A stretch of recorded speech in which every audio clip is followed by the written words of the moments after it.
আসসালামু আলাইকুম সুপ্রিয় দর্শক, চলে আসলাম এই মুহূর্তে পাওয়া সবচেয়ে গুরুত্বপূর্ণ আবহাওয়ার নতুন আপডেট নিয়ে। এবার বিদায় ঘন্টা হতে শুরু করেছে শীতকাল, আসতে চলেছে কালবৈশাখী ঝড় ও শিলাবৃষ্টি। আগামী 19শে ফেব্রুয়ারি পর থেকে আবহাওয়ায় আসতে চলেছে বিরাট পরিবর্তন, হতে পারে মেঘলা আকাশ ও দুই এক পশলা বৃষ্টিপাত। এছাড়া মার্চের প্রথম সপ্তাহে আসতে চলেছে ভয়ঙ্কর কালবৈশাখী ঝড় ও শিলাবৃষ্টিও। তো আজ 14ই ফেব্রুয়ারি শনিবার এবং আগামীকাল 15ই ফেব্রুয়ারি রবিবার কেমন থাকতে চলেছে আগামী 24 থেকে 48 ঘন্টার আবহাওয়া বাংলাদেশ থেকে শুরু করে ভারতের পশ্চিমবঙ্গ, আসাম, মেঘালয় এবং উত্তর থেকে ত্রিপুরা রাজ্যে আগামী 24 থেকে 48 ঘন্টার মধ্যে কোন কোন জেলাগুলোতে হালকা থেকে মাঝারি ধরনের ঘন কুয়াশা দেখা মিলতে পারে এবং কোন কোন জেলাগুলোতে সারাদিন রোদের উপস্থিতি দেখা যেতে পারে এবং আগামী 10 দিনের কোনো বৃষ্টিপাতের সম্ভাবনা রয়েছে কিনা বাংলাদেশ এবং পশ্চিমবঙ্গে। তো এই বিষয়ে আরো বিস্তারিত জানতে হলে ভিডিওটি সম্পূর্ণ দেখতে থাকুন। আর আপনি কোন জেলা থেকে খবরটি দেখছেন অবশ্যই আপনার জেলার নামটি আমাদের কমেন্ট বক্সে জানিয়ে দিবেন। এবার জেনে নেওয়া যাক এক নজরে। বন্ধুরা, এ পর্যায়ে আমরা সরাসরি 14ই ফেব্রুয়ারি শনিবার ভোর সকালের দিকে চলে আসলাম। আসার পর দেখতে পাচ্ছি যে এখান থেকে দেশের 8 বিভাগের 64 জেলার আকাশ অধিকাংশ জেলাতে পরিষ্কার রয়েছে এবং গোটা পশ্চিমবঙ্গ এবং উত্তরবঙ্গের আকাশও অনেকটা পরিষ্কার রয়েছে। দেশের কোথাও কুয়াশা বেল্ট এবং কোনো মেঘলা আকাশের সম্ভাবনা দেখা যাচ্ছে না সকালের দিকে। তারপর সকাল 10টার দিকেও দেখা যাচ্ছে দেশের 8 বিভাগের 64 জেলাতে রোদের উপস্থিতি রয়েছে, কোথাও মেঘলা আকাশ এবং ঘন কুয়াশার তীব্রতা নেই। তারপর দুপুর 12টা থেকে সন্ধ্যা পর্যন্ত দেশের বেশ কয়েকটি জেলার আকাশ অনেকটা পরিষ্কার থাকতে পারে এবং উত্তর পশ্চিম অঞ্চল থেকে কিছুটা গরমাক্ত পরিস্থিতি বা গরমাক্ত আবহাওয়া সৃষ্টি হতে পারে। এর ফলে দেশের কোথাও কোথাও দুপুর বা বিকেলের দিকে কিছুটা গরমাক্ত পরিস্থিতি সৃষ্টি হতে পারে। তারপর সন্ধ্যার পর থেকেই দেশের আবহাওয়া পরিস্থিতির স্বস্তি ফিরবে, অর্থাৎ একটি আরামদায়ক আবহাওয়া পরিস্থিতি সৃষ্টি হতে পারে সন্ধ্যার পর থেকেই। সন্ধ্যা থেকে রাত 12টা পর্যন্ত দেশের 8 বিভাগের 64 জেলার আকাশ অনেকটা পরিষ্কার থাকতে পারে, সেরকম বৃষ্টি এবং ভারী বৃষ্টিপাতের সম্ভাবনা নেই।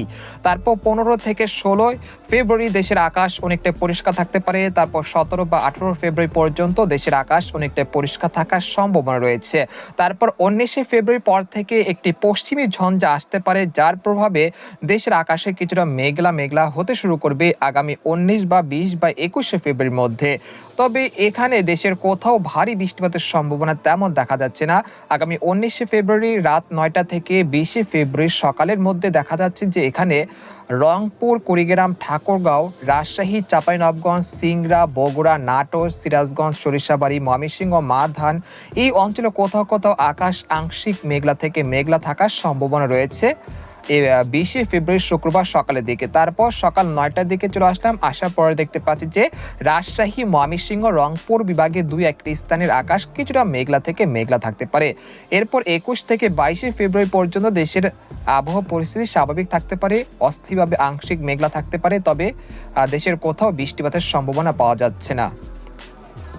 আমরা দেখতে পাচ্ছি যে বঙ্গোপসাগরের অবস্থান এই মুহূর্তে বঙ্গোপসাগর স্বাভাবিক রয়েছে, তবে আগামী 17 বা 18 ফেব্রুয়ারির মধ্যে একটি সার্কুলেশন তৈরি হতে পারে বঙ্গোপসাগরে, যেটা 19 থেকে 20 ফেব্রুয়ারির মধ্যে একটি সুস্পষ্ট লঘুচাপের রূপ নিতে পারে। তারপর এটা 21 থেকে 22শে ফেব্রুয়ারির মধ্যে ভারতের তামিলনাড়ু এবং শ্রীলঙ্কার নিকটবর্তী স্থানে আঘাত আনতে পারে। এর প্রভাবে এই অঞ্চলগুলোতে অতি ভারী বৃষ্টিপাতের সতর্কতা রয়েছে, তবে এর প্রভাব বাংলাদেশ এবং পশ্চিমবঙ্গে পড়ার সম্ভাবনা আপাতত দৃষ্টিতে দেখা যাচ্ছে না। তবে আগামী 23শে ফেব্রুয়ারি বা 25শে ফেব্রুয়ারির মধ্যে বাংলাদেশে একটি জেট বায়ু বা একটি পশ্চিমী জেট বায়ু সিস্টেম তৈরি হতে পারে, যার প্রভাবে দেশের 2-1 স্থানে এই বছরের প্রথম বজ্র বৃষ্টি বা কালবৈশাখী ঝড়ে একটা সম্ভাবনা তৈরি হতে পারে আগামী 23 বা 25শে ফেব্রুয়ারির মধ্যে। আপনারা দেখতে পাচ্ছেন যে রংপুর, রাজশাহী, ময়মনসিংহ, সিলেট, ঢাকা, খুলনা, বরিশাল, চট্টগ্রাম এবং ভারতের পশ্চিমবঙ্গে বিভিন্ন অঞ্চলের উপর দিয়ে বঙ্গোপসাগর থেকে জলীয় বাষ্প ঢুকবে এবং উত্তরের পশ্চিম অঞ্চল থেকে শীতল হাওয়া যে সৃষ্টি হবে সেগুলোর কারণে মেঘ তৈরি হবে এবং এই মেঘ থেকে বজ্রবায়ু মেঘ তৈরি হবে এবং কালবৈশাখী ঝড় শিলা বৃষ্টিপাতের সম্ভাবনা রয়েছে আগামী 23শে ফেব্রুয়ারি থেকে 25শে ফেব্রুয়ারির মধ্যে। তো এই ছিল খবর। তো এই পর্যায়ে আপনাদেরকে তাপমাত্রা মডেলের পূর্বাভাসটি দেখিয়ে দিচ্ছি। 14ই ফেব্রুয়ারি শনিবার দেশের সর্বনিম্ন তাপমাত্রা থাকতে পারে রংপুর, কুড়িগ্রাম, ঠাকুরগাঁও, পঞ্চগড়, তেঁতুলিয়া এই অঞ্চলগুলোতে প্রায় 14 থেকে 13 ডিগ্রি সেলসিয়াসের কাছাকাছি। এছাড়া রাজশাহী, চাঁপাইনবাবগঞ্জ, কালিয়া, নাটোর, সিংড়া এই অঞ্চলে কোথাও কোথাও সর্বনিম্ন তাপমাত্রা রেকর্ড কিন্তু হতে পারে 12 ডিগ্রি সেলসিয়াসের কাছাকাছি। এছাড়া ময়মনসিংহ, সিলেট, ঢাকা, খুলনা, বরিশাল, চট্টগ্রাম এই অঞ্চলগুলোতে দেশের সর্বনিম্ন তাপমাত্রা রেকর্ড কিন্তু হতে পারে প্রায় 15 থেকে 14 ডিগ্রি সেলসিয়াসের কাছাকাছি। এবং দিনের সর্বোচ্চ তাপমাত্রা থাকতে পারে ময়মনসিংহ, সিলেট এবং ঢাকা বিভাগের কোথাও কোথাও প্রায় 27 থেকে 28 ডিগ্রি সেলসিয়াসের কাছাকাছি। এবং পরবর্তী 5 দিনে দেশে তাপমাত্রা উল্লেখযোগ্য পরিবর্তনের সম্ভাবনা দেখা যাচ্ছে না। আপনারা দেখতে পাচ্ছেন যে দেশের তাপমাত্রা উল্লেখযোগ্য কোনো পরিবর্তনের সম্ভাবনা আপাতত নেই। তবে আগামী 19শে ফেব্রুয়ারি পর থেকে দেশের তাপমাত্রা কিছুটা বাড়তে পারে এবং দেশের বিভিন্ন অঞ্চলে মেঘ তৈরি হতে পারে এবং সেই মেঘ থেকে বৃষ্টি বা বজ্র বৃষ্টিপাতের সম্ভাবনা রয়েছে। তবে সে বিষয়ে আরও বিস্তারিত জানতে হলে আমাদের পরবর্তী ভিডিওতে নজর রাখবেন। তো আজকের খবর এখানে শেষ করতে চাচ্ছি। সবাই ভালো থাকবেন, সুস্থ থাকবেন। আল্লাহ হাফেজ।